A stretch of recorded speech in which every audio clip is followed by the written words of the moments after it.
When love curdles into obsession, the result can be pure, unrelenting horror. Welcome to Curell Case Files, where the shadows of true crime come alive.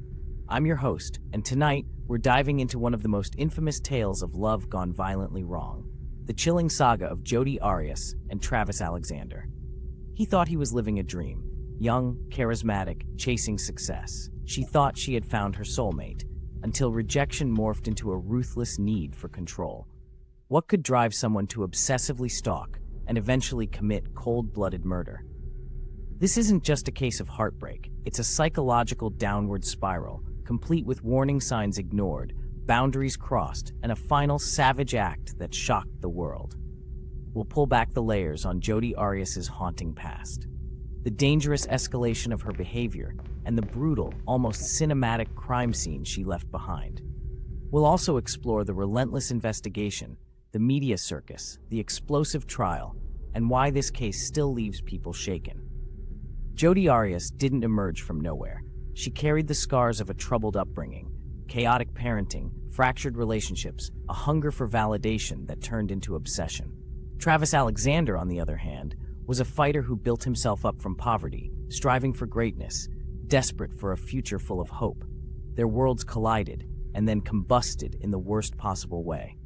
The obsessive descent from love to fatal attraction. A timeline riddled with stalking, gaslighting, and terrifying threats. The brutal murder that exposed everything. The trial that riveted millions and left an unforgettable stain on history. Stick around. This story isn't just a cautionary tale, it's a blood-stained map of how obsession, when ignored, becomes a killer. Smash that subscribe button in the Curell Case Files community as we uncover the darkness beneath the surface. Jodi Arias grew up in Salinas, California, in a house dominated by tension and instability. She later described her childhood as abusive, frequent physical punishments from her mother, emotional coldness from her father. Whether exaggerated or not, these experiences fed a deep need inside her, a thirst for acceptance, admiration, and unconditional love. By her early 20s, Jodi had drifted between jobs, relationships, and identities, searching for something to anchor her chaotic internal world. When she stumbled across Travis Alexander at a business conference in Las Vegas, she thought she had found it. Travis Alexander had clawed his way out of a brutal childhood marred by neglect and drug-addicted parents. Raised by his grandparents, he built himself into a motivational speaker and devout member of the Mormon Church. Charismatic, driven, and eager for success, Travis was the golden boy who seemed destined for greatness, but also, ironically, vulnerable to manipulation, masked as affection. They met in September 2006. Instant attraction, fast chemistry. Jodi quickly converted to Mormonism to please him, and they plunged into a passionate and often toxic relationship.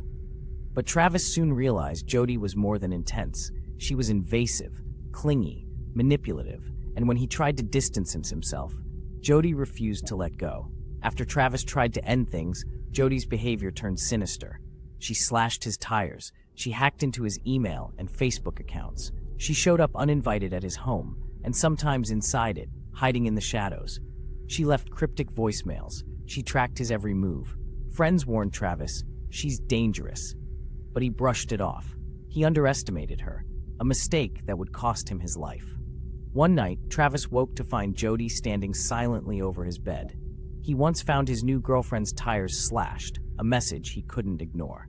Despite moving to Arizona to escape her, Jodi made excuses to visit, claiming it was coincidence. Jodi drove 1,000 miles from California to Arizona under the cover of night. She dyed her hair brown.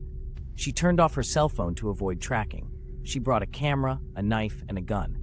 At Travis's house, they reportedly spent the day together, talking, having sex, taking photographs. Then came the moment when everything snapped. In a frenzy of rage and rejection, she stabbed him 27 times. She slashed his throat from ear to ear, nearly decapitating him. She shot him in the face as he lay dying on the bathroom floor. A camera accidentally captured images of Travis in his final moments, and then photos, blurred and chaotic, showed Jodi's foot stepping over his bloody body. It was brutal, personal, rage-driven beyond comprehension. Travis's friends, alarmed by his disappearance, discovered his decomposing body days later. Blood pooled everywhere. The walls, the floors, the bathroom told the story without words. Police found the camera in the washing machine, miraculously recoverable. Inside were damning photos, Travis's last moments and Jodi's face. Jodi spun wild stories. First, she wasn't there. Then masked intruders did it. Finally, after forensic evidence cornered her, she claimed self-defense. The 2013 trial exploded across global media. Jodi Arias became a chilling spectacle.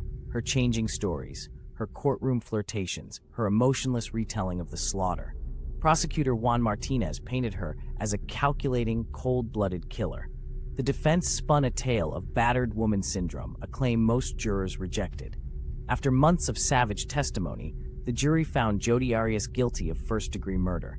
She narrowly avoided the death penalty, sentenced instead to life in prison without parole. Experts describe Jodi as exhibiting traits of borderline personality disorder, narcissistic traits, extreme fear of abandonment. Her obsession wasn't love, it was possession. And when Travis pulled away, she didn't just lose a boyfriend, she lost control over her entire world. This case highlights the lethal dangers of stalking and how society often dismisses early warning signs until it's too late. Invasive behavior isn't passion, it's a flashing red light. Boundaries aren't suggestions, they're survival mechanisms. The Arias case changed how stalking is perceived, not as harmless infatuation, but as a potential trigger for violence. The love story between Jodi Arias and Travis Alexander began with promise and ended in savagery. A relationship that could have ended with a breakup escalated into one of the most infamous murders of the 21st century. Through warning signs ignored, obsessive behaviors unchecked, and a chilling escalation of violence, Travis's life was stolen, and Jodi sealed her fate behind prison walls. The lessons here are grave and vital. Obsession isn't romance, it's a warning sign. Stalking isn't harmless, it's often a prelude to violence. Trust your instincts, set boundaries, protect yourself. If this case gripped you, if these real-life nightmares compel you to learn more, then join us. Subscribe to Curell Case Files. Hit the bell. Comment below, what warning signs should never be ignored? True crime isn't just storytelling, it's survival training.